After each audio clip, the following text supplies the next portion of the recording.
Many people approach the pursuit of success with the idea or the mentality that it's about what you're willing to do, and it's about taking on challenges and adding more things to do and to focus on to get you closer to that goal. And to a large extent, that's a big part of it. You do have to generally add some things into your life and into your habits that are going to set you up for that pursuit of success. But I think a more telling situation, the more difficult part to accept, is not necessarily what you're willing to do for that success as much as it is what you are willing to not do, what you are willing to give up, what you are willing to sacrifice.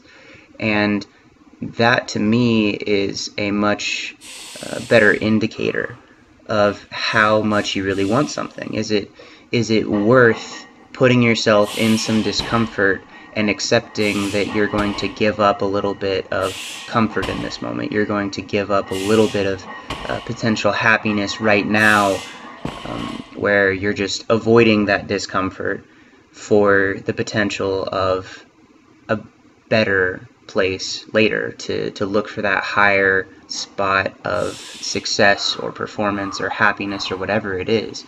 And I challenge you today to think about what you are doing that is getting in your own way of achieving your goals, and how many things you're willing to step away from or put away and say, this isn't something that's helping me find my happiness, and so it's worth it to me to potentially be a little bit less comfortable in this moment right now so that I can get there eventually. And that was something that's been on my mind a lot.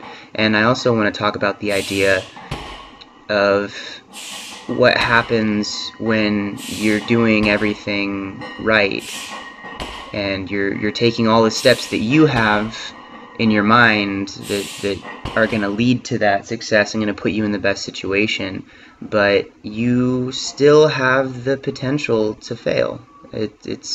It comes with the nature of any pursuit. There's always the possibility that even if you prepared and performed to the best of your capability, there may always be someone out there who can do more. And so does that make it worth it to you to put all this work in and potentially show up having done everything right on your end to the best of your ability and the best of your knowledge, if someone else can just show up and be better for a list of different reasons? And is that fair?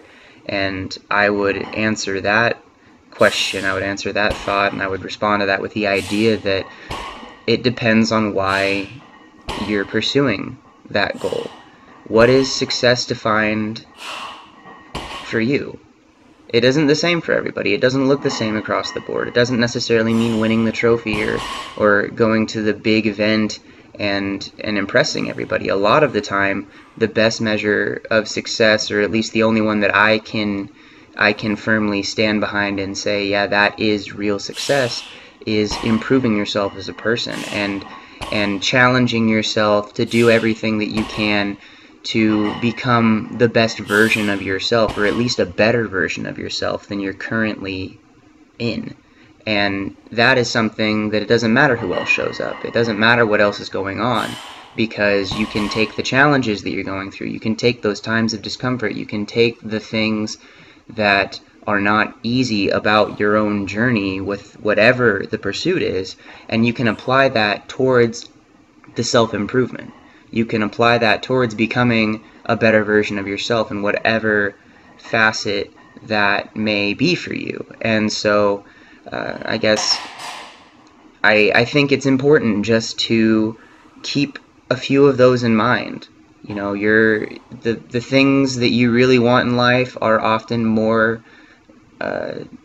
determined by what you're willing to give up for those things, what lifestyle habits you're willing to alter and change to be a little bit less comfortable in that moment to get towards the goals that you have. And even if you're doing everything right, it may not end with your idealized situation, but that doesn't mean that it's not worth the journey, that it's not worth the self-work and the investment and time that you're putting into yourself with whatever it is. It can be powerlifting, it could be some other hobby, activity, pursuit, profession, it could be relationships, it could be anything.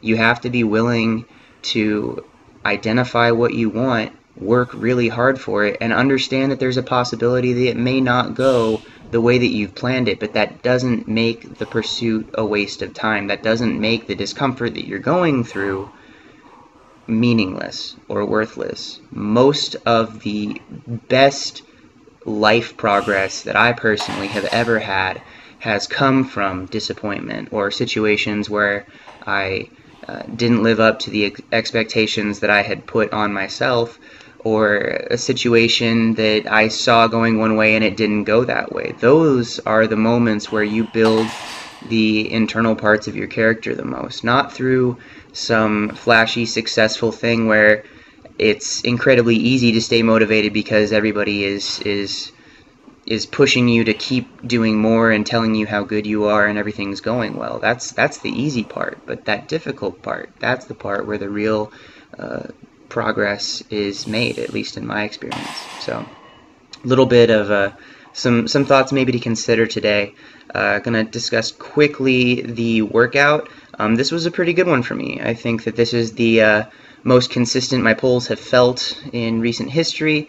In the last couple of weeks, most of my volume has come from 565, 585 range when it comes to my main pulls, and then I usually only had one set of 605, and this is the third week and I managed to do all 3 working sets of 5 reps at 605, and then I did 2 extra reps on the last set, just trying to keep myself a little bit closer to that range of making sure that that I'm giving a little bit more effort and staying in that zone. I think my body's finally starting to adapt to some of these higher volumes and higher rep ranges, so that's really exciting, especially considering the lack of belt and the deadlifts, actually, including those conventional pulls I did at the end, were done about 15 minutes faster than they were the week before, despite all the work sets being at a heavier weight, even the back off set, so that was kind of cool.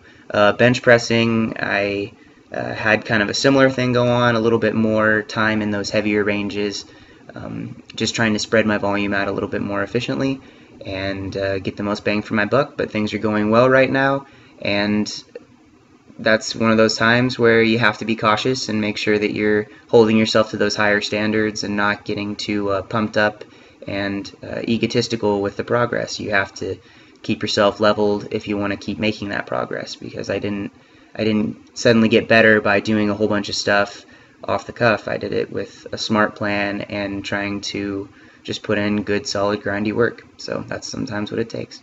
Thank you all for watching. I hope you enjoyed the video. If you did, please leave a like rating, share it with your friends. If you didn't, go ahead and watch it again. Give yourself another chance. Hopefully you'll change your mind.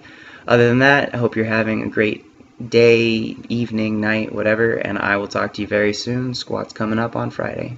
Bye.